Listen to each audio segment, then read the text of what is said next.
Bueno, muy buenas noches para todos. Como muchos ya me conocen, mi nombre es John Alexander Galindo. Soy CEO de Cine Internacional. Ya llevamos 30 años trabajando en diferentes desastres a nivel mundial. Actualmente yo tengo un doctorado en gestión integral del riesgo aplicado a desastres de la Universidad de México. Y tengo una maestría en gestión del riesgo y desarrollo de la Escuela de Ingenieros Militares. Aparte de esto, hoy vamos a ver un tema que es muy poco manejado en nuestro entorno. Casi siempre cuando hablamos de temas de gestión del riesgo, nos centramos muchas veces a lo que son terremotos, a lo que son huracanes, inundaciones, volcanes, pero cuando vamos a hablar de temas nucleares y radioactivos, pensamos que eso solamente existe en las películas, pero no en la vida real y actualmente en nuestras ciudades. Entonces vamos a dar una información en este momento de tener la facilidad de comprender la parte histórica de lo que nosotros hemos vivido y qué riesgos tenemos actualmente para el manejo. En este momento les voy a iniciar compartiendo pantalla completa. No voy a ver en este momento los mensajes que estén exponiendo, pero sí voy a estar pendiente de unas personas que van a estar pendientes de las anotaciones que vamos a tener. ¿Okay? Y vamos con la presentación. En este momento ya va en la cámara 1 y vamos para la cámara 2. Perfecto. En este momento ya tenemos la parte de la presentación. Algo muy importante que tenemos que mirar y conocer es nuestras ciudades están en peligro o no están en peligro. O sea, ¿qué riesgos tenemos en este momento referente a los desafíos que tenemos a nivel mundial de la parte nuclear o radioactiva que se nos presenta? ¿Qué vamos a ver en nuestra presentación? En este momento hay algo muy importante que quiero que tengamos esta frase, que es: quien no conoce su historia está condenado a repetirla. Y vamos a ver dos procesos históricos que nos tocan aquí en América para que lo tengamos como claros de por qué estamos hablando en este tema en estos tiempos que se están presentando. Entonces, acá tenemos generalidades que vamos a ver: accidentes nucleares en América, vamos a ver la historia de Juárez en México, qué historia de Guiona en Brasil, y si estamos preparados para que no nos pase esto que está ocurriendo en este momento. Entonces, de las primeras cosas que tenemos en cuenta, que tenemos que tener claro, es diferenciar un poco lo nuclear de lo radioactivo. Están juntas en muchos aspectos, pero hay una descripción que nos genera como mayor claridad. Le podemos decir radioactivo o le podemos decir radioactivo. Radioactivo o radioactivo, el RAE los permiten las dos. Las más usadas realmente es radiactivo, que es el léxico que se puede tomar en este proceso. Aparte de eso,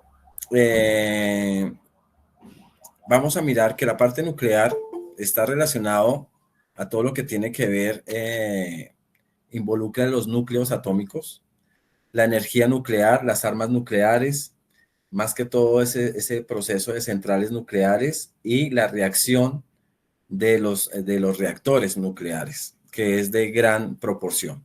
Cuando lo hablamos ya a nivel radioactivo, lo estamos hablando ya un fenómeno físico específico de emisión espontánea de partículas de irradiación desde los núcleos atómicos, pero ya es más usado en términos también médicos, en términos de maquinaria para salud, y ciertos elementos que se movilizan constantemente, como el uranio, el cobalto, el cesio.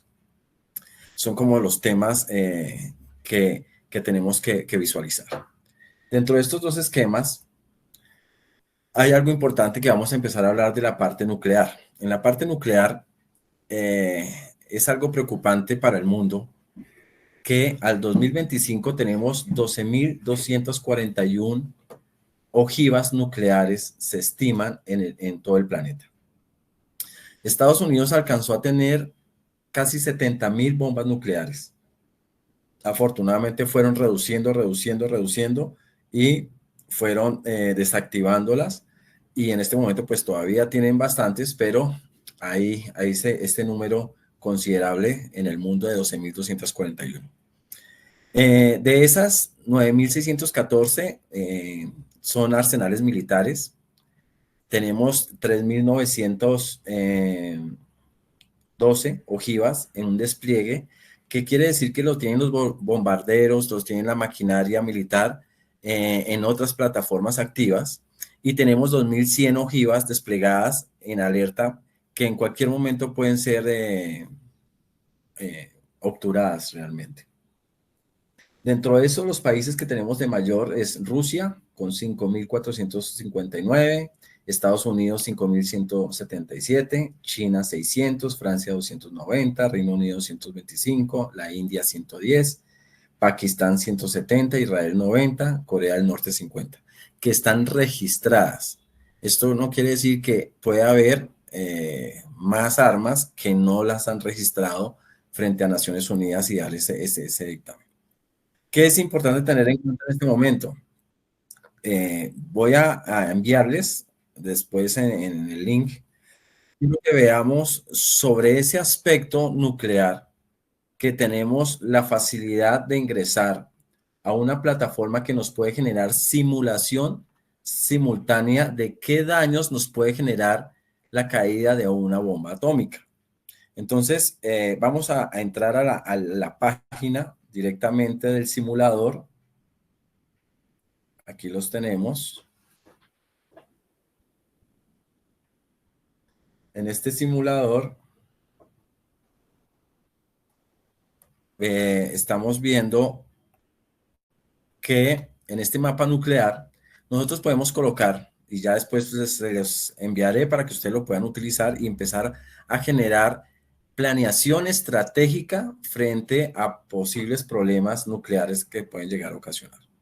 Entonces vamos a colocar, por ejemplo, aquí una ciudad, Bogotá, para poner como una idea de cómo funciona. Bogotá, lo tengo que colocar en las dos plataformas. Bogotá. En Bogotá tenemos que vamos a elegir qué cantidad de kilonewton tenemos de reactor. Entonces aquí podemos colocar un número preestablecido dependiendo de lo que queramos. Por poner un ejemplo, aquí tenemos, vamos a simular la de Hiroshima, la bomba atómica, que fueron 15. Entonces lo colocamos como el número 15. En este reactor vamos a mirar si fue efectos bajos o lluvia radioactiva, si la queremos con lluvia radioactiva o la queremos con procesos de nivel bajo. Y vamos a hacer una detonación. Al hacer la detonación, aquí empieza a aparecer el radio de daño posible que se puede llegar a presentar. Dentro de ese radio vamos a ver una cantidad de efectos. A ver, nueva detonación, centro de efectos que se pueden llegar a presentar. Radio detonación. Vamos a mirar vamos a borrar los defectos. Detonamos otra vez acá. Vamos a detonar acá. Dentro de la detonación que estamos generando, aquí se ve el radio de daños, posibles daños. Dice la bola de fuego qué cantidad de distancia tiene en metros, en kilómetros. Tenemos aquí una cantidad de información. que nos va a referir y lo podemos sacar en PDF y demás, el proceso. Entonces, dentro de esa detonación, centrarse en la inspección de ubicación. Aquí estamos dando inspección, daños, opciones avanzadas, exposición, área. Bueno, aquí podemos activar bastantes irradiación. Aquí les voy a colocar para que ustedes tengan también una visión que nos puede generar una gran ayuda el simulador en el momento en que lo deseemos, los efectos que se pueden presentar. Exposición, área, detonar. Y nos aparece el estimado de muertes y lesionados en esa área que podemos observar en el simulador, ¿sí? Por tiempo, lesiones estimadas, un periodo de 24 horas, un promedio de 687.291 personas es el rango de la exposición y la detonación simulada. Todo esto lo podemos estar generando en nuestras ciudades, en nuestros países donde nosotros veamos y que tengamos la necesidad. Si ustedes se pueden dar cuenta acá, podemos alejar el mapa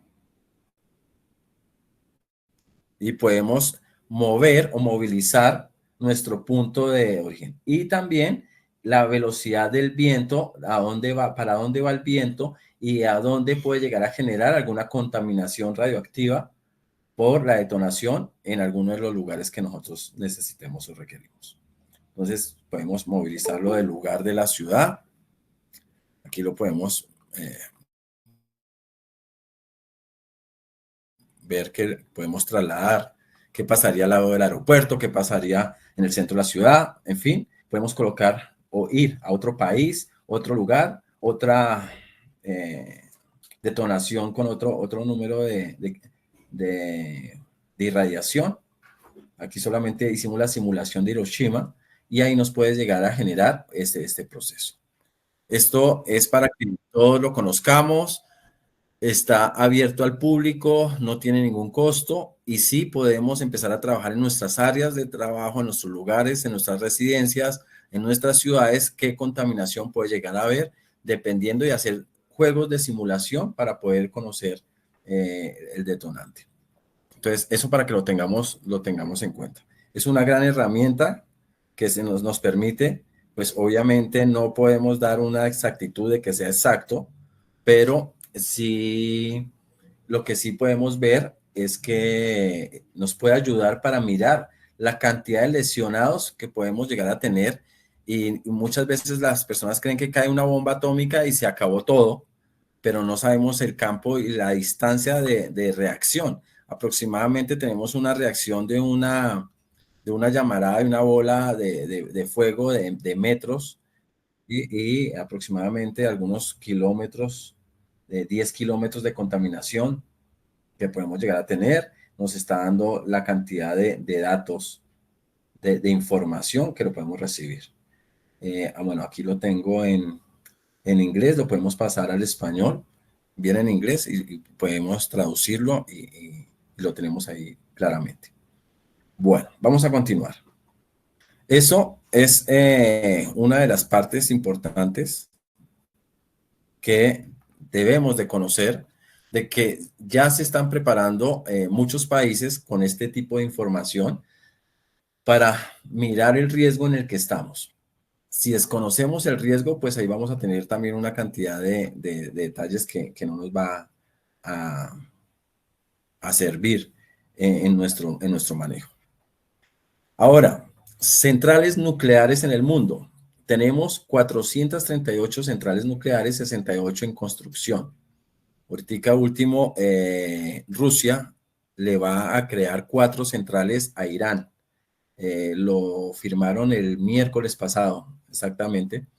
Y si vemos, está centralizado lo que es Estados Unidos y Europa, y el área de China y Japón es donde más centrales nucleares hay.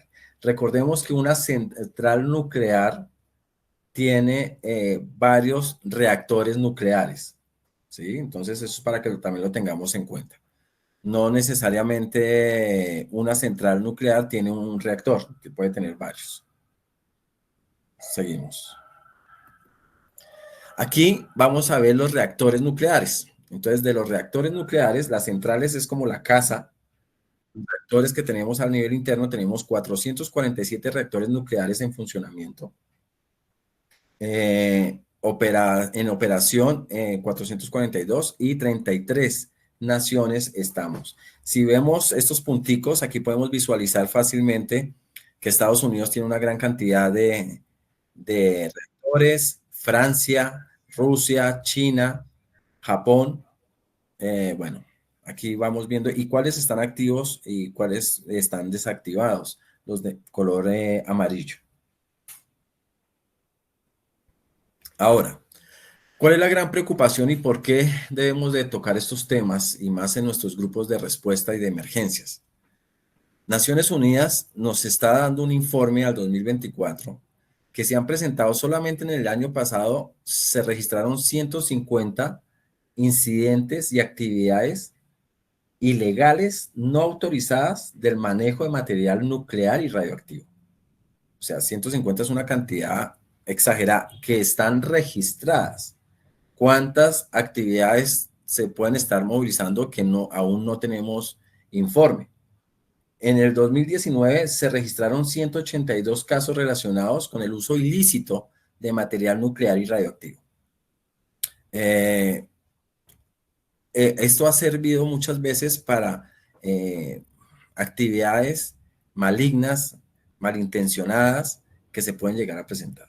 Y tenemos un alto riesgo de que se han hecho protestas en el reactor nuclear en Fukushima, en Japón, que quieren vertir y regar el líquido y el agua que se está tratando y se está contaminando y la quieren eh, desechar realmente y no cuidar. Entonces eso para tenerlo en cuenta. El aumento de material industrial contaminado también es muy importante. El tráfico y el manejo malintencionado es de mucho cuidado en estos últimos años.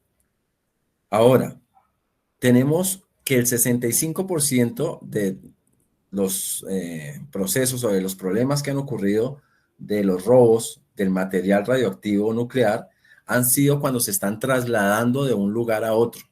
Entonces, vemos que en el tránsito que se presenta, ahí donde las medidas de seguridad en el transporte, tenemos que estar pendientes de ese manejo.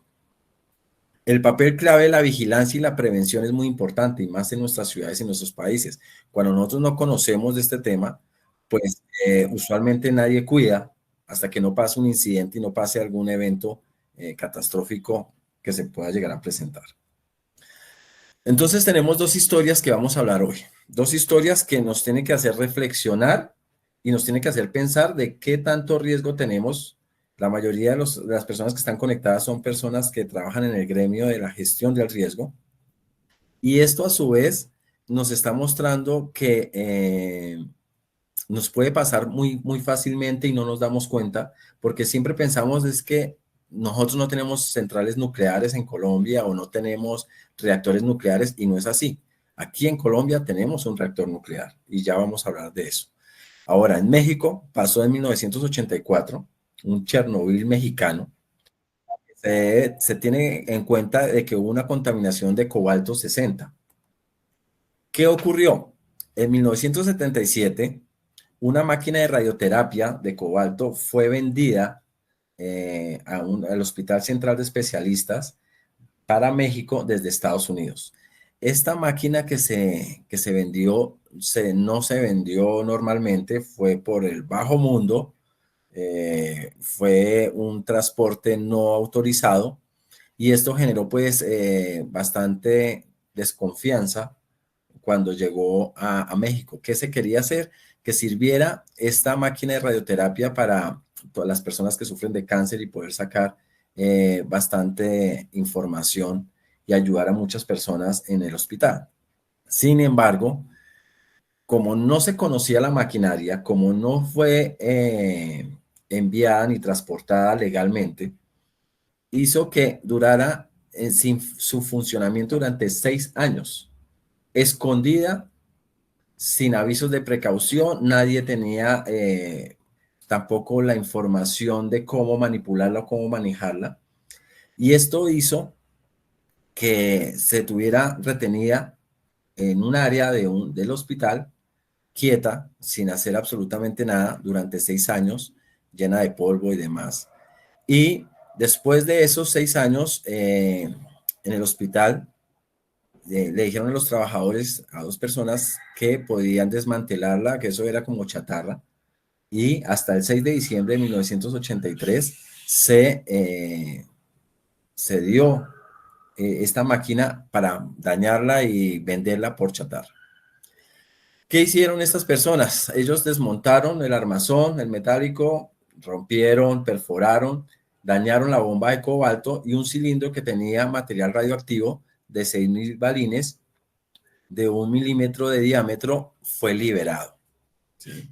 Lo subieron en una camioneta, lo vendieron a una chatarrería, pagaron 1.500 pesos mexicanos y fue distribuido, llevándolo por los riesgos y goteando por todo el trayecto. Hubo contaminación hasta llegar a la chatarrería, más que el vehículo, la camioneta que llevó a la chatarrería también estaba contaminada. Este cobalto 60 se mezcló con el resto de la chatarra que había, se vendió después, se hicieron manipulación en la chatarrería, se vendió material, tanto así que se llegó a 6.000 toneladas, se distribuyeron en la mitad de los estados del país, de México, y se exportó a Estados Unidos, en varillas para hacer muebles, para hacer mesas, para hacer varillas para construcción de casas, de viviendas.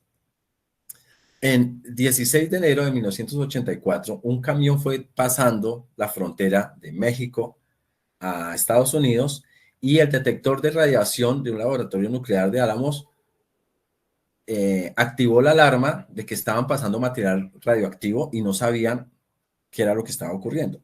Entonces, si nos damos cuenta, todo el tiempo que pasó desde que se incorporó el problema, lo tenemos acá, en 1983, y lo pasamos a 1984, o sea, estamos hablando de un año, de que ya había contaminación en la chatarrería, en las láminas de toda esta zona.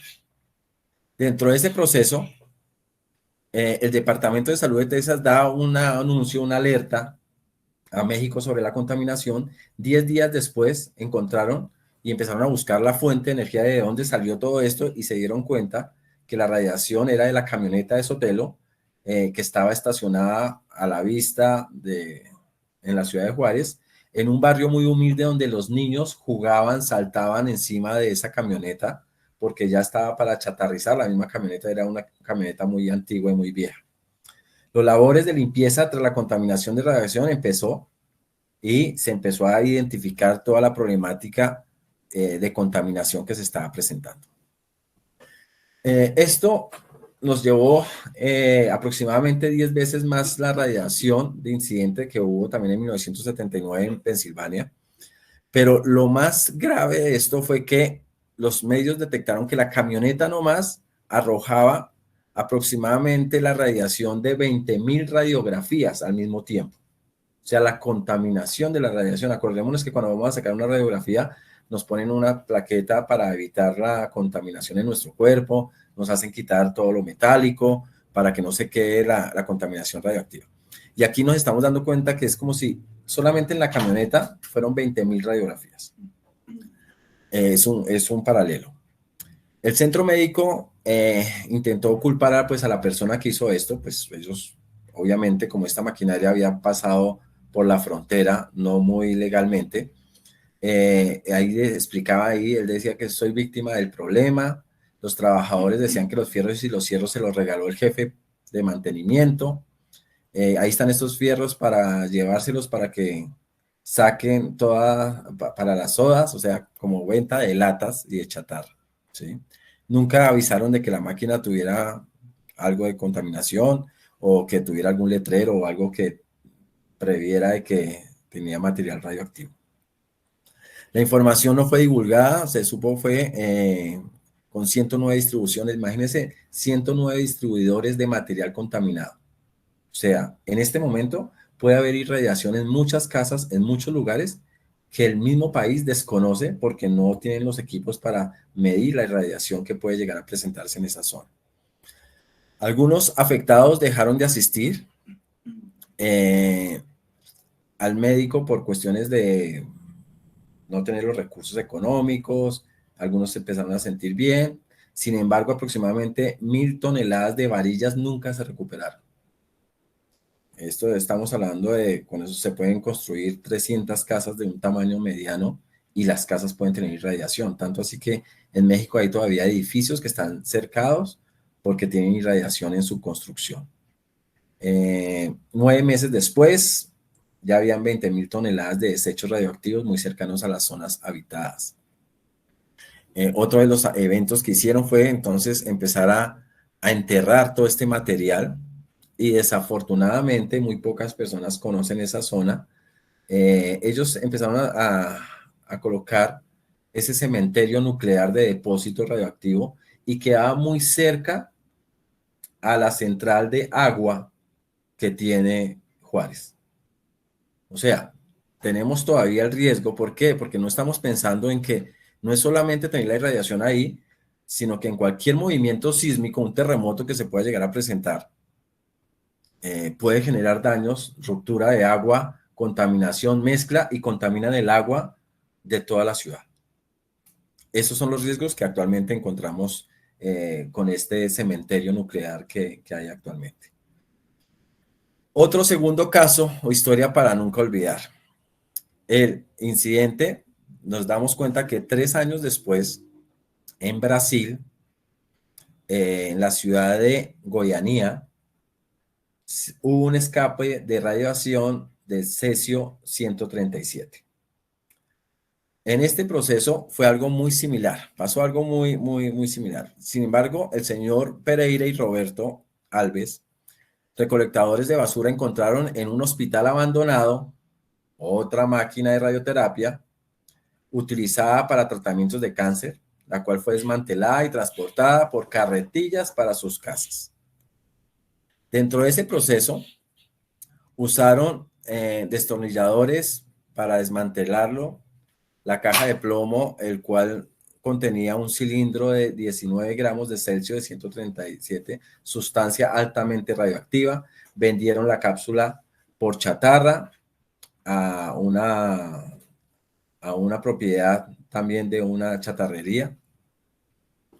Y empezaron a tener las personas o a sufrir vómito, mareos, diarrea, inflamación. Esto dejó desconcertada a la gente porque cuando llegaban a los hospitales, casi siempre lo que nos dicen en el hospital cuando una persona tiene vómito, diarrea, ¿qué comió? Eso fue que comió algo que le cayó mal o que está intoxicado o que está envenenado o que puede tener, pero nadie va a pensar que posiblemente pueda haber sido algo en ese proceso. Entonces, dentro de ese esquema, lo que llamó la atención fue que empezó a emanar una luz muy bonita, fluorescente. La persona que tenía y que había comprado el cilindro, como una piedra preciosa, un polvo aproximadamente como lo que es una borona de arroz, brillaba, iluminaba. Dentro de ese cilindro en la casa de Ferreira, pues empezó a llamar mucho la atención de ver ese polvo brillante. Las familias empezaron a tocar esos pequeños granos de polvo, empezaron a manipularlo, estaban en fiestas, en carnavales, entonces empezaron a maquillarse con ese polvo brillante para que se viera muy llamativo sus disfraces y se empezaron a contaminar de a poquitos en el barrio. Las personas familiares empezaron a dividir el fragmento radioactivo. Tanto así que en este caso, Ley de Das y junto a su tía María Gabriela, una niña de 6 años, empezó a manipularlo y empezó a comer, a ver, a qué sabía esa lucecita brillante, azulosa, y ella, pues desafortunadamente, con su tía fallecieron por la contaminación porque empezaron a ingerir fragmentos del elemento radioactivo. La señora Gabriela, la esposa del señor Ferreira, fue quien era el propietario de la chatarrería. Ellos estuvieron mirando de que le causaba como cierta curiosidad de lo que estaba pasando. Este proceso de salud eh, empezó a examinarlo y lo llevó a una oficina estatal de salud para mirar qué era, porque se le hizo muy raro que todos estaban pues con esta misma enfermedad de mareo, vómito, diarrea y no se recuperaban sobre el proceso.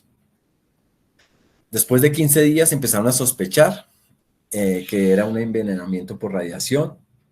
El señor físico Walter Méndez Ferreira, que examinaba el dispositivo, pidió un detector de uranio para ir a mirar qué era lo que pasaba y estando a 80 metros de distancia empezó a detectar un movimiento extraño o que tenía una falla al detector.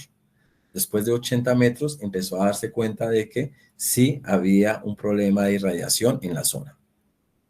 El físico alertó a las autoridades brasileñas, la energía nuclear, eh, para mirar lo de la contaminación y empezaron a revisar y para evitar el pánico, pero encontraron muchos lugares. Aquí vemos el piso esto era de un bar contaminado de residuos radioactivos. 110.000 personas fueron examinadas, 249 personas tenían contaminación significante de radioactivo. Empezaron a hacer la evaluación, pero pues como se pueden dar cuenta ustedes en la fotografía, las personas simplemente se ponían un tapabocas, unos guantes y ya. No veían que por el cabello, que por el resto de la piel podían contaminarse ni tenían los trajes para ello. La chatarrería, docenas de casas fueron demolidas, refrigeradores, sofás, vehículos, árboles, animales fueron destruidos. 6.000 toneladas de desechos recolectados, enterrados en centros especiales a 20 kilómetros de la ciudad. Las personas que fallecieron fueron sepultadas en ataúdes de plomo, tratando de decirle a la comunidad de que estaban muy seguros. Pero eso hizo lo contrario, generó fue pánico, que por qué estaban metiendo estas personas en, en cápsulas de plomo, y generó pues lo contrario a dar seguridad, generó mayor inseguridad y mayor temor y miedo en la población. En 1996, 5 personas encargadas del descuido de esta máquina del hospital fueron condenadas. En 1996, mire todo el año que pasó, por 3 años y 2 meses de prisión por homicidio. Sin embargo, por trabajos comunitarios se lo redujeron. O sea que no hubo responsables casi sobre el proceso. Entonces, dentro de este esquema venimos a la parte principal. Ya tenemos 2 ejemplos muy claros, que es el de México y el de Brasil. Nuestras unidades médicas, y vamos a preguntar, si ocurriera un sismo, un terremoto en nuestras ciudades, casi siempre uno va a los hospitales a ayudar, o los que somos del sector salud, o los que ayudamos con primeros auxilios básicos, con atención prehospitalaria. Y nosotros queremos es ir a ayudar en el hospital, a ver qué hacemos. Pero si un hospital está caído y está dañado, ¿quién asegura de que una maquinaria de esta no se haya perforado por, por la caída o el desplome del lugar? Entonces vienen unas preguntas que son importantes que nos hagamos todos. En nuestras unidades médicas, no más, para tenerlo en cuenta. ¿Dónde se encuentran los equipos radioactivos de nuestras unidades médicas, o sea, de los hospitales? Sabemos en cada hospital que nosotros vamos a apoyar o que estamos generando una ayuda, dónde se encuentran esos desechos, dónde se guardan, cuándo salen, a qué hora salen. Es algo que tenemos. Esas preguntas es para que todos la tengamos en mente. Nuestro personal de salud está capacitado, preparado para identificar rápidamente una contaminación por material radioactivo. Entonces, aquí viene algo muy importante, porque nosotros vamos a mirar la contaminación del material. Muy usualmente, si llega una persona con vómito, diarrea, inflamación, llega al hospital, entra a un triage y en el triage fácilmente dicen qué comió. Eso fue que le cayó algo mal en la comida. Eso fue algo que le cayó mal en el almuerzo. Puede estar envenenado, puede estar en descomposición la comida y realmente no preparamos a las personas para estar identificados en eso. Lo que pasó con el COVID-19. Si el COVID-19 no hubiera iniciado en el Oriente, hubiera iniciado aquí en Centroamérica o en Norteamérica, bueno, en Norteamérica no tanto, pero sí en Latinoamérica, ¿cuántas personas tendrían que morir para identificar que teníamos COVID-19? Para poder identificar el tema. Los laboratorios que estaban en China, allá dieron la alerta porque tenían el conocimiento, pero ni siquiera aquí tenemos detectores de anthrax. En varios lugares de Estados Unidos ya hay detectores de anthrax para poder revisar el proceso. ¿Y qué nos ocurrió? Tuvimos el H1N1, tuvimos la fiebre porcina, la aviar, la gripe aviar, tuvimos varios procesos de contaminación biológico y sin embargo nosotros no estuvimos con el cuidado de protegernos y mucho menos pensar que la pandemia iba a llegar a todos nuestros países y a cruzar fronteras. Y fácilmente una persona que está contaminada en un país coge un avión y contamina al enfermarse en un hospital completo. Entonces, es importante que sigamos con estas preguntas. ¿Conocemos a dónde van nuestros desechos radiológicos? Muchas veces no sabemos dónde botamos la basura normalmente y qué problemas tenemos aquí en Bogotá o alrededor de Bogotá, en Mondoñedo, las explosiones que han ocurrido, porque no sabemos ni qué material se bota en esos lugares. Tenemos varios desechos radiológicos que deben de ser inspeccionados, deben de ser cuidados y por dónde ocurren o por dónde se desplazan estos lugares, estos materiales. ¿Sabemos cómo se transporta el material? ¿Qué pasa si un vehículo, ya sabemos que los robos y los problemas de vandalismo se hacen en el traslado de este tipo de material? En nuestra ciudad sabemos por dónde se transporta, por dónde se elimina, dónde se guarda. Hay materiales que pueden durar 6 horas la radioactividad y se deja quieta al aire libre y se descontamina y no genera daño después de las 6 horas. Pero hay otros que sí toca tenerlos guardados totalmente. ¿Sí? ¿Cuánto material radiológico estamos eliminando a diario en nuestros hospitales, nuestras clínicas? En solamente radiología, sin mirar la medicina nuclear, que también tiene componentes radiológicos. ¿Cuál es nuestro plan de atención por contaminación radioactiva en nuestras unidades médicas, hospitales y demás? ¿Qué plan tenemos? ¿Cuántos equipos de protección tenemos en un hospital por si llega a pasar algo como lo que pasó en México o en Brasil? ¿O estamos exponiendo a nuestros personal de salud que reciba no solamente lo biológico, sino lo radioactivo y lo químico? Contamos con áreas y transportes para el manejo de desechos radiológicos y posibles pacientes expuestos a radioactividad.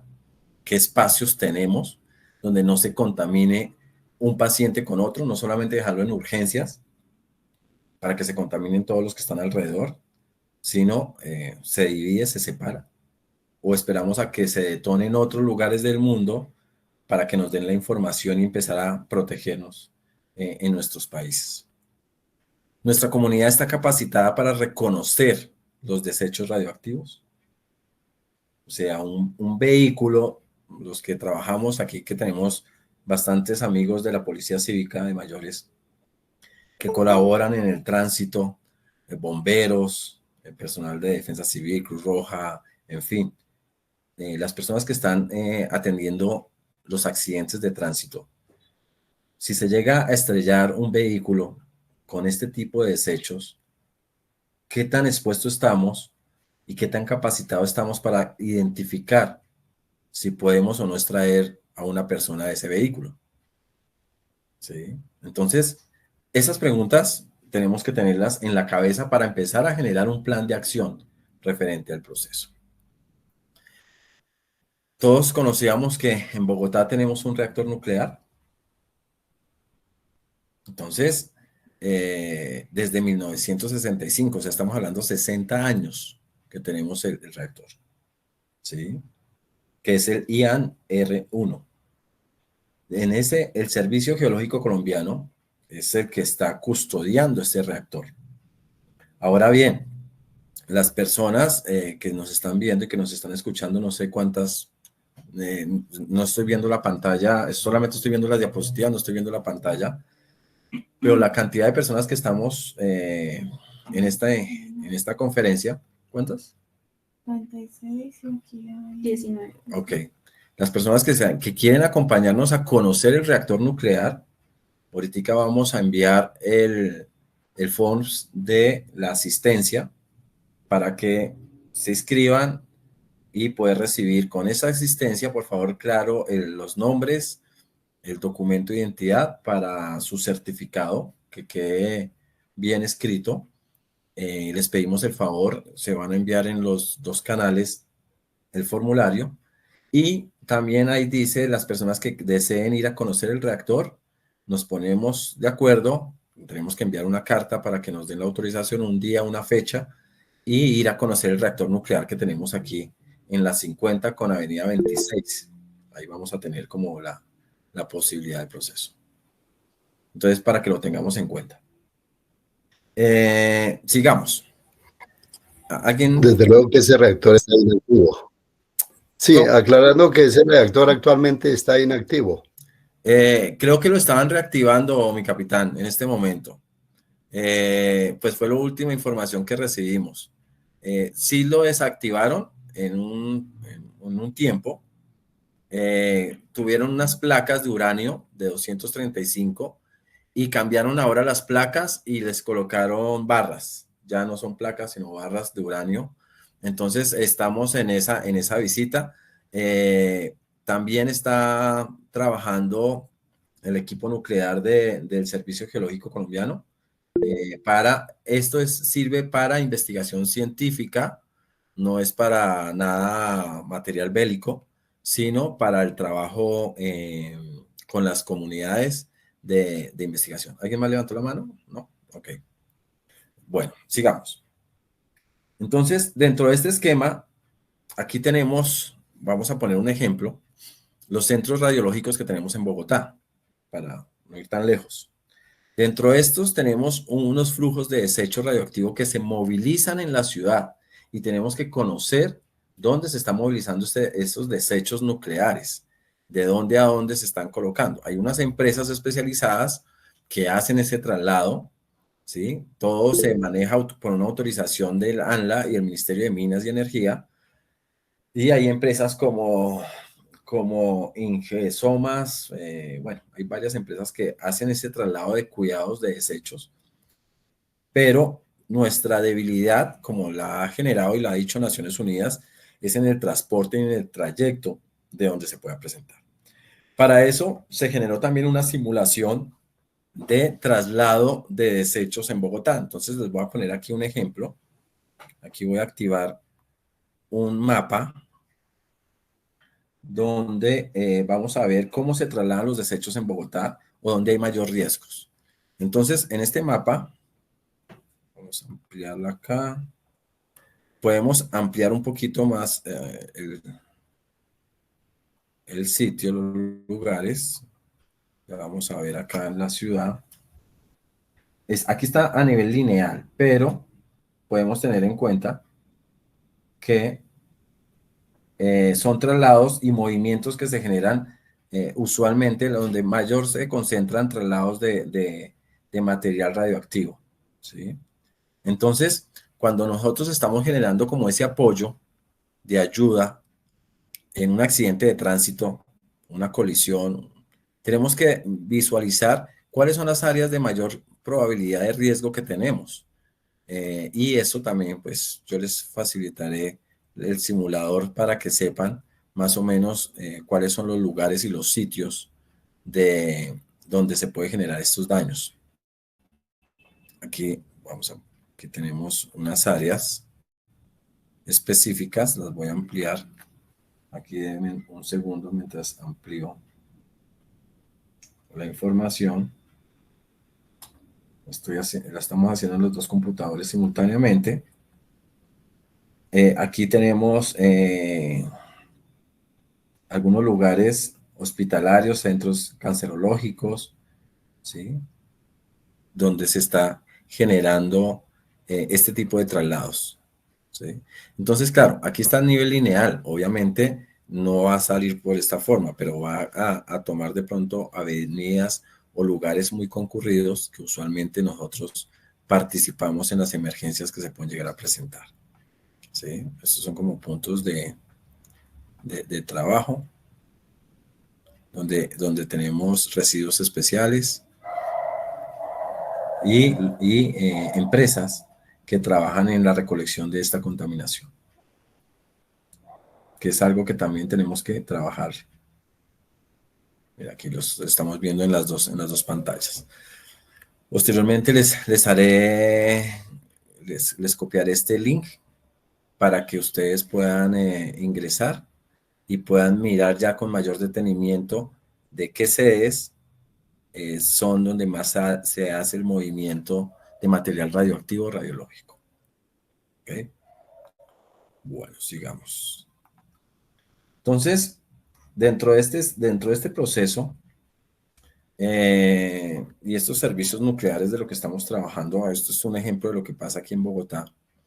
Queremos visualizar lo que habíamos hablado hace unos minutos, de que si nos llega a ocurrir un terremoto, un desastre, estos desechos radiológicos están protegidos frente a ese evento, estamos protegidos en nuestros hospitales, es bueno o es sano llevar a la gente a esos lugares. Nos pasó con unos equipos de intervención que fueron al terremoto de Japón. Cuando estuvimos en el terremoto, cuando estuvimos en el proceso del terremoto del Japón, fueron 4 eventos diferentes. El primer evento fue el terremoto.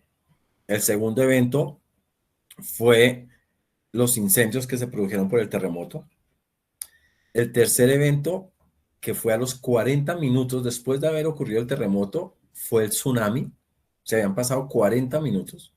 Y sin embargo, ya pensaban que iba a detenerse ese tsunami con los protectores que ellos tenían y se pusieron a grabar, a filmar, a tomar las fotos de 40 minutos. Y de esos 40 minutos, después viene el problema de Fukushima y los reactores nucleares. Cuando pasa el problema del reactor nuclear, a los rescatistas, los socorristas que intervienen en esas zonas, pues no estaban protegidos. Realmente como lo podemos ver, nunca hay un terremoto donde toda la gente esté uniformada perfectamente con cascos, con protectores, y la gente, muchos les tocó tomar yodo para descontaminarse, para protegerse, para evitar contaminación en ese lugar. Y los terremotos como tal, los hospitales, los centros radiológicos, uno trata de ayudar y tratar de sacar a los pacientes y colaborarles, pero ¿qué riesgos tenemos en este momento con un posible terremoto, un posible evento en nuestros hospitales, en nuestras ciudades? Ya viendo que los lugares, como les mostraba anteriormente, aquí voy a devolverme un momento. Perdóneme. Acá. Vemos en esta imagen, perdón, acá, en esta imagen, podemos observar todos estos puntos que vemos que dice H, no son solamente hospitales, sino son laboratorios radiológicos. O sea, tenemos distribuidos en toda la ciudad esta cantidad de contaminación que en un sismo pues va a ser más notorio los riesgos que podemos llegar a tener. Si llegamos a encontrar un elemento radioactivo, ¿sabemos a dónde lo debemos llevar? ¿O cómo podemos transportarlo? Entonces, esas son cositas que nos tenemos que preguntar en todo este proceso. Bueno, esto es a grandes rasgos la parte documental de lo que queríamos dictar en esta conferencia. No sé cuánto tiempo llevamos. 1 hora. Bueno, nos rindió en este proceso. Permítame, voy a entrar al Meet y vamos a mirar una serie de preguntas o que las personas que ven referente a este proceso. Escúchame un segundo. Voy a desconectarme acá. Acá. Dejar de presentar. Ok. Bueno. Entonces, bueno, aquí tenemos agradecimientos por acompañarnos a los bomberos voluntarios de Cali, equipo de rescate y asistencia humanitaria del Perú, al voluntariado de SINAT. Bueno, tenemos personas de la policía cívica, tenemos policía, médicos, personas que trabajan también con procesos de energía nuclear, que nos están acompañando el día de hoy en esta conferencia. No sé si en este momento tienen alguna pregunta, algo que quisieran comentar referente a lo que estamos viendo o a lo que vemos. ¿Quién, perdón?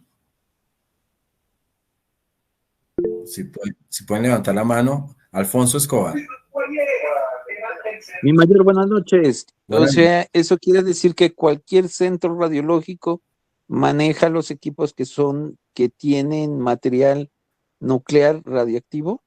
Sí, los equipos radiológicos para poder sacar las radiografías necesita de material radioactivo. Y es maquinaria que se puede dañar, maquinaria que debemos de saber dónde está, maquinaria que está obsoleta, que puede estar guardada y no sabemos, y que mucho menos en una emergencia puede llegar a generarnos algún daño.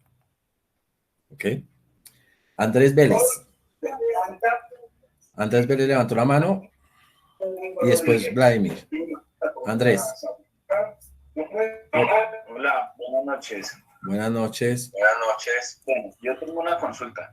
Nosotros acá en el Benemérito Cuerpo de Bomberos Voluntarios de Cali tenemos un equipo que sirve para hacer detección, para identificar fuentes radiactivas. El equipo se llama RadSeeker.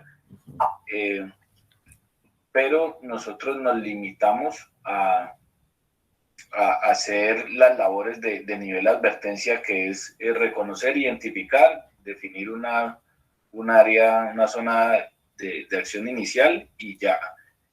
Posterior a eso, para el manejo de esos residuos, pues contamos con unos chalecos de plomo, pero la verdad no sé hasta qué punto sean tan efectivos. ¿Cuál sería el protocolo o el proceso de activación de especialistas en el tema? Entonces me gustaría de pronto conocer esa parte. Sí, mira, gracias Andrés. Bueno, lo que tenemos que mirar en ese proceso, que tenemos que tener mucho cuidado, es en el manejo, que nosotros no podemos entrar a trabajar en un incidente. Si se detecta, solamente detectamos y hacemos, se puede decir que se puede hacer aislamiento de las personas. Si no se tienen los equipos, hay varios procesos que podemos nosotros llegar a generar. El primero, tener en cuenta que el Ministerio de Minas y Energía es una autoridad nacional con licencia para enviar un equipo de respuesta.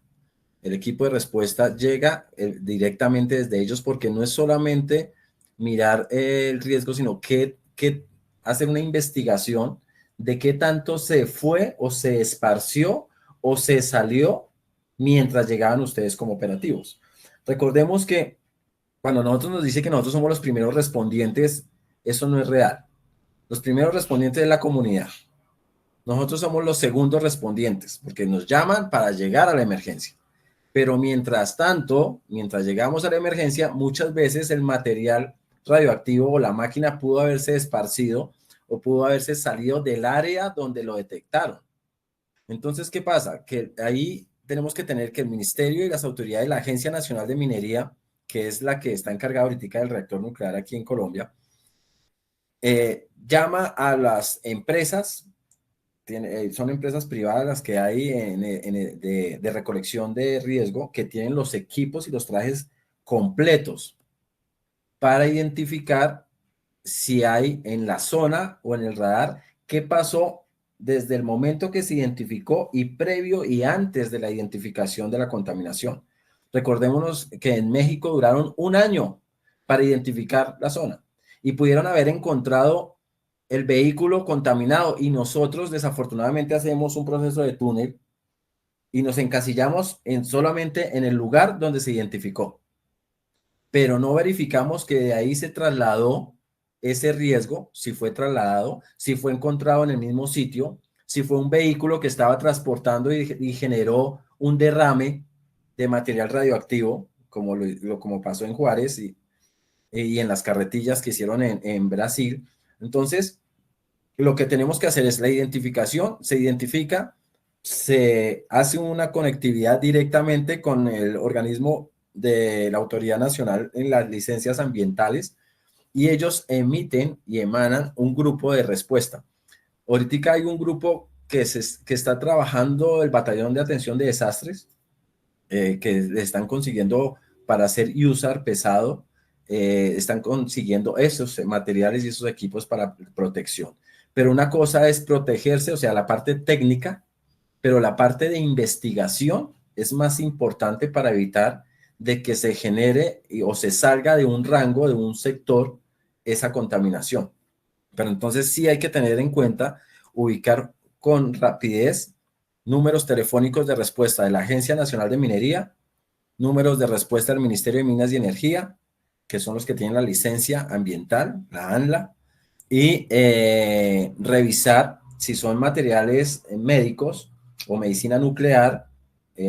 También estas máquinas tienen unos seguros, y cuando se identifica que es en un hospital o que se identifica que es un material de esas máquinas, ellos hacen la conectividad desde el hospital a la empresa directamente del material radioactivo, y ellos envían un equipo de respuesta para apoyar y atender ese proceso. Sí, sí queda claro, Andrés. Sí, señor, muchas gracias por la explicación. Gracias. Vladimir, creo que ibas a hablar. Vladimir Pineda. Sí, buenas noches. Buenas noches. Quiero agradecer por la lúdica y muy amplia explicación que has dado sobre estos eventos, que la verdad que me ha dejado sorprendido. Yo participé en una capacitación en Viena, en IEA, en 2012, y hablaban sobre un evento de Perú, que es sobre un lapicito que prácticamente se utiliza ese para las soldaduras que hacen en los viaductos que transportan hidrocarburos para los puertos. Entonces, la verdad, desconocía yo esos eventos, que agradezco, porque esto tipo de información, hay veces que hay que escudriñarla, y como has señalado muy bien, uno como grupo de primera respuesta, pues tenemos que tener mucho cuidado, porque, de segunda respuesta, porque al final uno puede ser parte hasta del problema, ¿no? De la solución, al tratar de manipular por desconocimiento. Y ahorita aquí en Honduras estamos tratando de desarrollar un manual de cadena de respuesta, porque algunas veces creo yo que la forma como manejamos la información es muy importante para poder tener un resultado satisfactorio, porque la trazabilidad de estos equipos, que tú acabas de decir, es una cosa que aquí todavía la tenemos en paños tibios. Estamos más a la voluntad de los que tienen estos equipos radiológicos que los hospitales, porque algunos pues no quieren pagar impuestos, llámese controles, y también cómo manejarlo. Yo para cerrar, quisiera preguntarle, estos equipos que utilizan los odontólogos de nueva generación, también pueden tener este tipo de contaminación en el caso, porque nosotros tenemos bastante edificio ahora que va de vertical, y estamos llegando a encontrar unas, diría yo, una conjunción de negocios en el cual pues algunas veces dan radioterapia, dan rayos X y algo otros placas dentales, y eso pues solamente quisiera que me aclararas eso, y te agradezco por grandiosa y te felicito, la verdad que ha valido la pena haberme tomado este tiempo. Muchas gracias. Gracias, Vladimir. Pues realmente sí. Realmente ahorita traemos bastante tecnología y para sacar una placa dental te ponen también el chaleco y es como una radiografía como cualquier otra, ¿sí? Y te la colocan y te aíslan de que no tengas material metálico y te meten en una cápsula. La persona cierra muchas veces para sacar la placa, cierra exactamente porque el riesgo es alto. Como viste en los ejemplos, a 80 metros de distancia de donde está el punto ya está irradiando. Entonces mira qué cantidad de problemas podemos llegar a tener, ¿no? Para tenerlo en cuenta. Y lo que dices es cierto, aquí también en Colombia nos pasa que tenemos muchos sitios de placas y ahí hay desechos radiológicos, ¿sí? ¿Y qué tantos de esos son tan serios para poder pagar a una empresa que cuente eso realmente? ¿Ok? Seguimos con Cristian y voy a dar después una respuesta a Nick Alejandro. ¿Ok? Entonces, Cristian, te escuchamos. Cristian Felipe. Hola, buenas noches. Muchas gracias por ese conocimiento que nos está impartiendo. Muy interesante, la verdad. Mi pregunta va en cuanto a lo que mencionó en el caso de los hospitales. Actualmente yo estoy en unas prácticas en la zona de radioterapia acá en la ciudad de Cali, en un hospital de acá.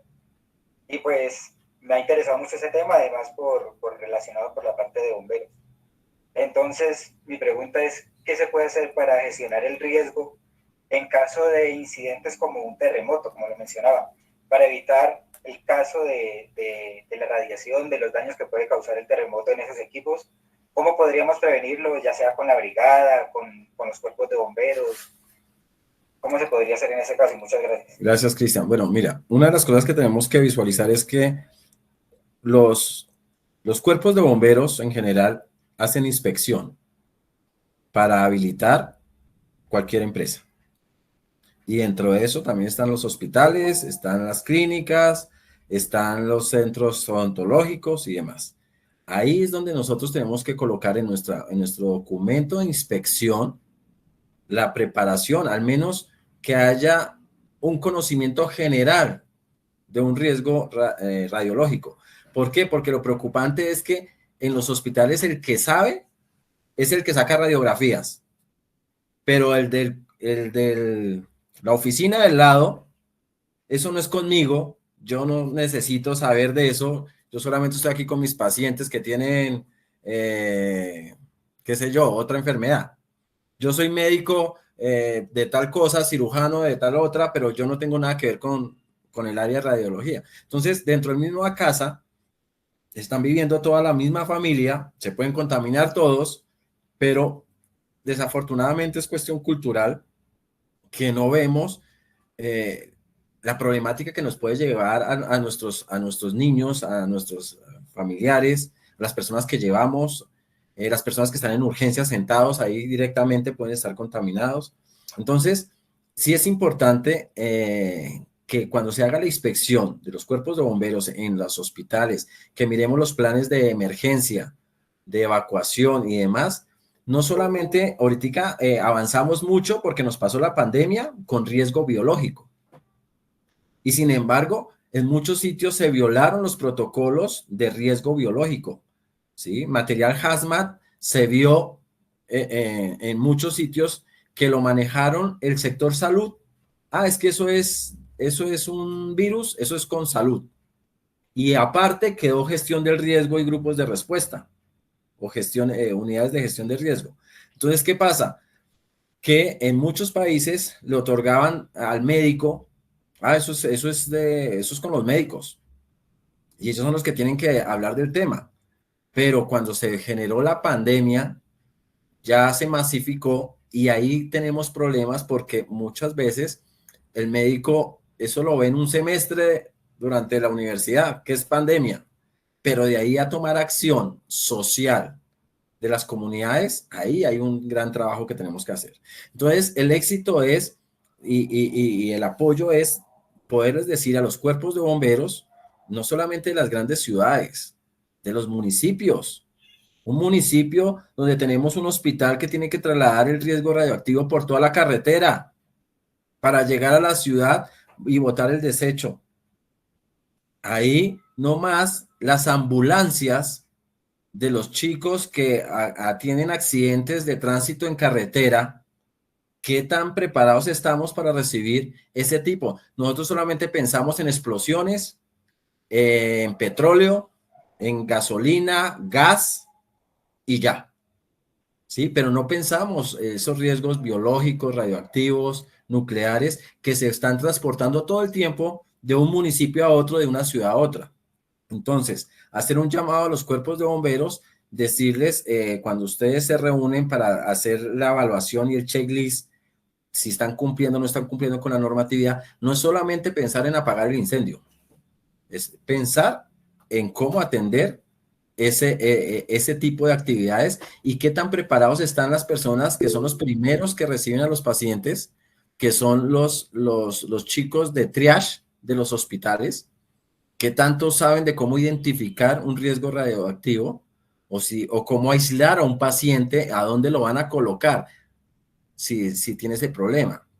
Entonces, estamos muy expuestos y ahí en la inspección y vigilancia que debemos hacer los cuerpos operativos de respuesta en nuestras organizaciones son las que nosotros debemos buscar, apoyar, dictar una charla, dictar una capacitación, identificar, hacer una inspección, dónde queda la maquinaria radioactiva aquí que se daña, dónde archivan los materiales, los equipos. Eso está en los planes de emergencia para que cuando lleguen los cuerpos de intervención sepan por dónde entrar, por dónde salir y qué no dañar y qué no romper, porque a nosotros en muchos sitios no podemos desconocer que nos fascina romper.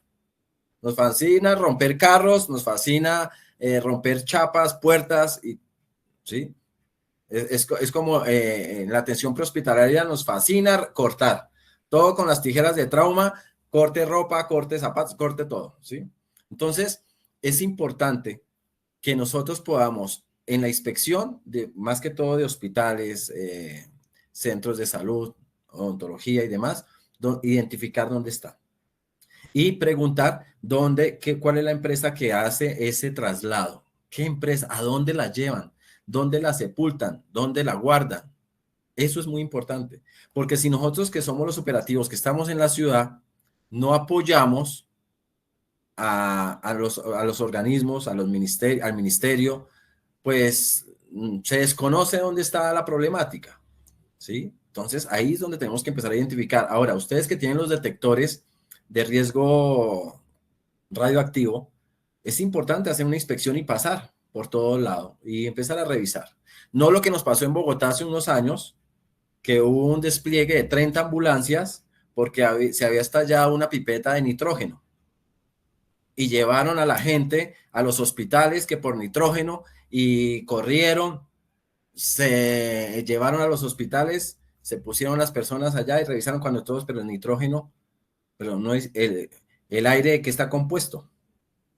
Pero claro, les medía, el medidor tenía 87% de nitrógeno, entonces todos estaban alarmados. Pues es que el aire está compuesto, ¿sí? Por nitrógeno y por oxígeno, ¿sí? Entonces, esa identificación también es importante tenerla ahí pendiente, ¿ok? Seguimos.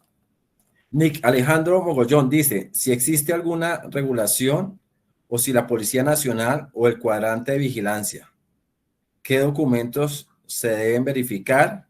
¿Qué resolución o normatividad pide manejo de elementos radioactivos? Ahí lo que vuelvo y les informo sobre eso. Desafortunadamente, esto es muy joven para nuestro país. Estamos hablando aquí de Colombia y bueno, creo que para la mayoría de los países en Latinoamérica. ¿Qué tenemos que visualizar? De que esta regulación de materiales tenemos es que el cuadrante de saber de este tema, deben de poder revisar dónde están los centros radiológicos en las ciudades y deben de pasar el informe de desechos, ¿sí? Verificando, apoyando a las comunidades cuando pase una emergencia, poder identificar si hay maquinaria radioactiva en los hospitales, si van a evacuar una máquina. Eso es trabajo comunitario realmente. Entonces, regulación realmente hasta el momento no podemos decir que hay. Sí, en Colombia está en la misma constitución política, aparece un articulado de que está prohibido, y lo podemos identificar, ya no me acuerdo si lo tengo acá anotado, espérate a ver si lo tengo aquí anotado el artículo, donde está prohibido movilizar material de riesgo radioactivo, radiológico que no esté avalado. La policía puede llegar a detectar algo de eso porque sabemos de que muchas personas están transportando materiales radiológicos sin el debido inspección.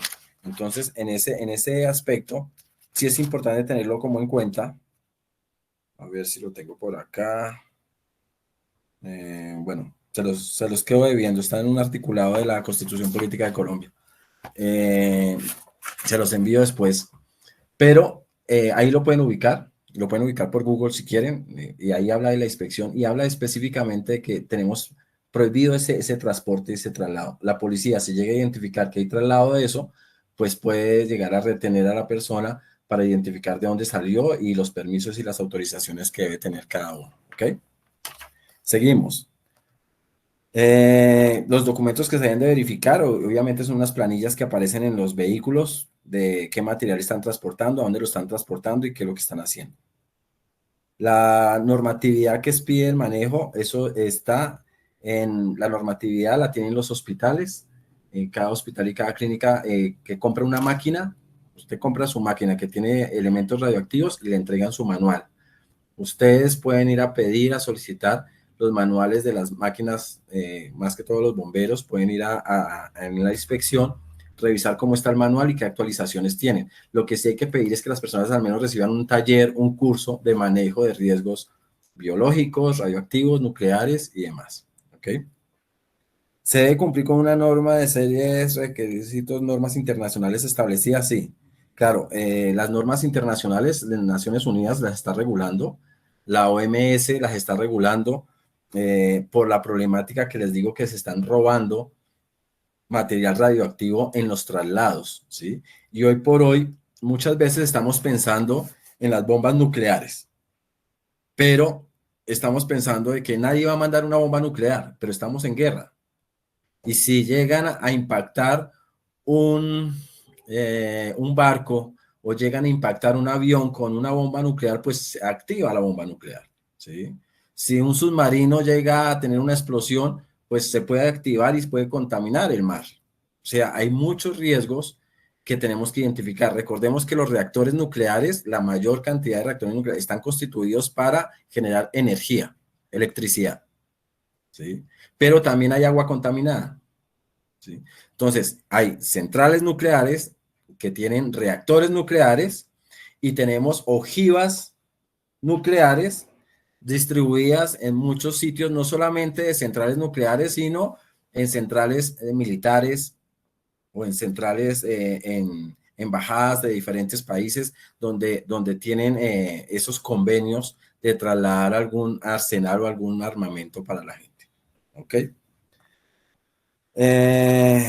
Bueno, en Colombia la Supertransporte, Minsalud, Minminas y otras del sector, sí, eso sí está claro, de los que regulan esto.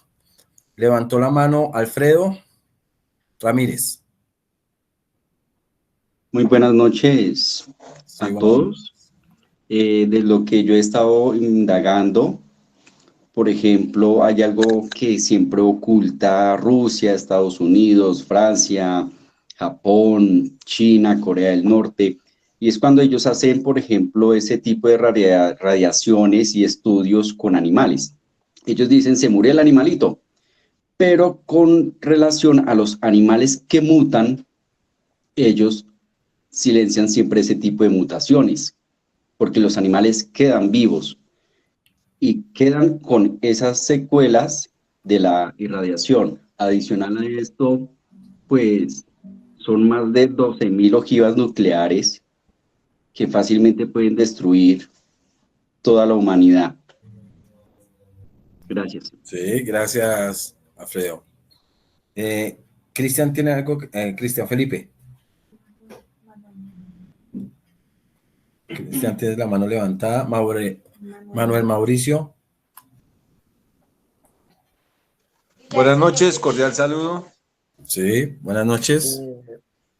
Yo creo que lo más importante en un tema de gestión del riesgo es la comunicación y la identificación del riesgo a lo que estamos expuestos, ya sea químico, biológico, y la atención a la cual debemos estar preparados, porque muchas veces nos informan de un suceso, pero no nos informan qué clase de riesgo estamos expuestos, ya sea químico o biológico. Yo creo que lo más importante es la comunicación en estos casos. Muchas gracias. Gracias, Manuel. Sí, realmente esta intercomunicación entre los grupos de respuesta y pues saber lo que les digo, la investigación, ¿no? No solamente la atención inmediata al detonante, sino qué ha pasado con esa maquinaria, qué ha pasado los antecedentes en tiempo, en transporte, en ubicación geográfica, todo eso suma, ¿sí? Y tenemos que antes de pensar en entrar a un hospital, Dios no lo quiera, en un terremoto, un desastre, no solamente para los de acá, muchas veces la gente viaja, grupo de rescate viaja a otro país sin conocimientos de eso, y hay muchos riesgos, como pasó en Fukushima, en Japón, con los voluntarios que asistieron allá a esa zona, ¿no? Entonces eso también es importante. José Armando. Gracias. Tengo una preguntita ahí en el chat, pero pues no soy del sector médico ni paramédico, sino como simple ciudadano. Lo que escribí en el chat tiene que ver con, en Colombia se oye de la explotación de minería ilegal. Tengo entendido que hay un producto, si no estoy mal, cobalto para la fabricación de celulares, que obviamente lo sacan subrepticiamente. ¿Hay algún riesgo potencial en esas clases de minerías que se está haciendo de carácter ilegal porque estén manejando radioactividad? O sea, elementos radioactivos. Esa es mi pregunta. Gracias. Sí, en algunos casos, en la minería, por eso el Ministerio de Minas y Energía tienen compromiso con este tipo de tema, porque de ellos también en la explotación generan también muchos riesgos de contaminación de los residuos, de agua y demás en la zona. Entonces sí hay problemas con algunos equipos y algunas maquinarias también que trasladan para hacer estudios de investigación de suelos, tienen energía para llevar a esos sitios de energía nuclear, y eso también genera contaminación en esas áreas. ¿Ok? Que estamos llenos de minería ilegal, y eso también hay que hablarlo un poco y como desglosarlo un poquito. Bueno, ¿alguna otra pregunta que tengan? Alfredo Ramírez, tienes la mano levantada. Sí, mi mayor. Sí. Cuéntame. Con relación a lo anterior, pues, de lo que informaban ellos, es que no dan credibilidad que sí hay unas consecuencias bastante fuertes con relación a las mutaciones de los animales. El ser humano también tendría unas consecuencias con relación a las mutaciones, y en lo que nos dice mi mayor, eso también lo callaron cuando pasó la bomba de Hiroshima. Sí. Ahora, tenemos que tener algo claro con lo de Hiroshima. Mire lo preocupante en lo que estamos. La semana pasada, Rusia dañó con explosivos, dañó en Ucrania lo de Fukushima, lo de Chernobyl, y dañó la fuente eléctrica que estaba cuidando y protegiendo la irradiación que quedó en Chernobyl. Y eso pasó, ustedes lo pueden buscar en Google, pasó la semana pasada, hace unos 3, 4 días atrás, que dañaron la central de electricidad, que es la que protege y pues está en vigilancia constante de que no se salga ese riesgo radioactivo nuclear que hay en esa zona hacia las ciudades. Y eso lo demandaron allá ahorita ante Naciones Unidas directamente desde Ucrania. ¿Ok? Bueno, entonces para finalizar, se envió los links, se van a enviar los links para que se inscriban, para enviarles su diploma de participación, y en ese mismo forms está una pregunta que dice, si usted desea acompañarnos pues a los que están aquí en Bogotá, que les queda, o que están cerca de la ciudad, que quieren conocer el reactor nuclear, hay posibilidades de ir a hacer una visita para que nos instruyan un poco más sobre lo que hay aquí, lo que conocemos, y pues ellos nos podrán ampliar mucho más el tema específicamente, porque ese es su trabajo, esa es su tarea específica para ellos. Entonces los que quieran a bien, con mucho gusto les escriben en el Forms, y los que digan sí, yo pasaré una carta con esos nombres y documentos de identificación para que nos den autorización y nos den permiso de ingreso, y ahí ya les diré en qué día o qué fecha nos programan para poder hacer ese acompañamiento. Manuel, levantaste la mano. Manuel Mauricio Villamizar. No, qué pena, mi mayor. La señal no la había bajado así un momento. Gracias. Okay. Bueno, en todo caso, pues les agradezco la asistencia. Espero hayan escrito en el chat de dónde son, de dónde vienen. Sé que hay de varios países que están conectados. Hay gente de Perú, hay gente de Honduras, tenemos gente de Colombia, tenemos gente creo que de Guatemala también. Bueno, la idea es poder ayudar a divulgar esta información. Nosotros estamos haciendo lo posible vamos a mirar si esta misma presentación la subimos a redes para que la gente al menos le mueva la conciencia a nuestros gobernantes, a nuestros responsables de gestión del riesgo, para que indaguen un poquito más sobre este alto riesgo que desconocemos realmente en este proceso. Pueden escribir ahí en el chat de dónde vienen para saludarlos. Bueno, aquí me está haciendo saludos del Cuerpo de Bomberos de Antioquia, Ángelo, paramédicos de Tacnac, Perú. Andrés Vélez dice que en Perú hubo una liberación de irradiación, sí, en el 1999.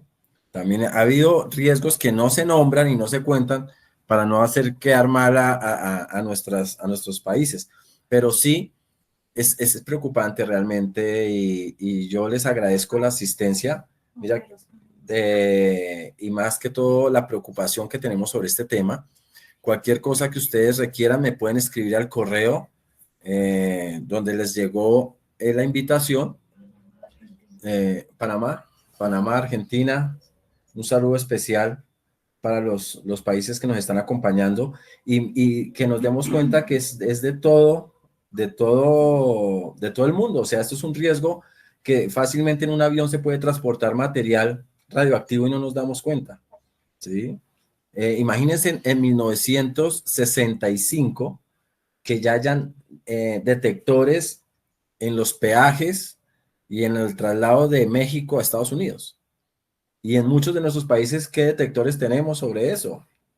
O sea, fácilmente entran varillas, fácilmente hay casas, fácilmente esto, y después decimos, oiga, pero es que tenemos como dolor de cabeza muy seguido, tenemos como náuseas muy seguido. Eso fue el riesgo del COVID, que me quedó después del COVID, me quedó esto así mal, y quedó mal mi respiración y eso, y no sabemos que el ambiente se puede estar contaminando constantemente de riesgo. Y aparte de eso, no solamente la detonación, les voy a colocar en el chat en este momento el link para que entren al simulador, que me parece importantísimo que ustedes lo tengan, porque ustedes pueden enseñarles también a sus compañeros, mire, esto lo aprendimos en la capacitación. Aquí les estoy enviando el link, ya le envié en el primer computador. Les voy a enviar el segundo link para que ustedes tengan cómo conocer un poco más de este tipo de riesgos y también identificar en nuestras ciudades dónde está el riesgo, porque seguramente donde llega a pasar un problema de escape radioactivo, pues no va a llevar a ese hospital a un familiar o a un hijo y después no, con lamentarnos no podemos decir que no sabíamos, ¿sí? Entonces hay una frase que me dejó pensando que quiero compartirla con ustedes, que me la dijeron hace poco, y esa frase me parece que viene a este punto. Estar preparado no garantiza la supervivencia, pero no estarlo garantiza la muerte. Pensemos un momento en este tema que deja mucho de qué decir y de qué hablar, ese tipo de frase. Voy a copiarles acá al otro grupo. Si alguien desea mayor información o quieren que de pronto hagamos otro chat para algún grupo en específico que quieran saber sobre este tema, que quieran ver la capacitación, con mucho gusto estamos a la disposición para que todos ustedes puedan seguir divulgando. Imagínense, en el grupo se habían inscrito 200 personas y pues muchos se les pasó, pero no fueron más los con el impulso de inscribirse que los que asistieron. Entonces, los que asistieron aprovechar para divulgar este tipo de conferencias y temas que nos compete a todos. Ojalá toda la policía de nuestros países supieran este riesgo. Ojalá todos los bomberos de nuestro país conocieran de este riesgo, ¿sí? Todos los paramédicos en las ambulancias. ¿Qué ambulancias tenemos específicas en nuestras ciudades o en nuestros municipios para una persona con este tipo de contaminación? ¿Los equipos están protegidos? ¿Están preparados? Si de metal a metal se puede contaminar con mucha facilidad. Entonces, esos son cosas y son temas que todos tenemos que tener en cuenta. Para todos, muy buenas noches. Les agradezco la asistencia. ¿Ya se enviaron los forms en los dos? Sí, pero acá no se ha enviado el de... Aquí yo les... ¿Cuál es el enlace, perdón, para verlo del simulador? No se ha enviado. No se ha enviado ya. Una pregunta sin responder. Ya te lo envío. ¿Y hay una pregunta sin responder? A ver, veamos. ¿Cuál? O sea, Armando, personas con tratamiento de radioterapia como el cáncer son portadores de radioactividad en sus cuerpos. Realmente sí, pues, pero es una contaminación de muy bajo nivel. No se va a transmitir hacia otra persona, pero sí, pues genera deterioro de las personas y del cuerpo, ¿no? Estoy buscando aquí en este chat, que es que este chat es diferente, no sé por qué. A ver, descripción, ¿dónde está el texto? Úsenme un segundo aquí en las charlas, acá está. Voy a enviarles el link del simulador. Ahí ya les acabo de llegar a este grupo. Ya los dos tienen el link del simulador. Y además, miremos en los traslados. También podemos buscar los traslados de los puntos.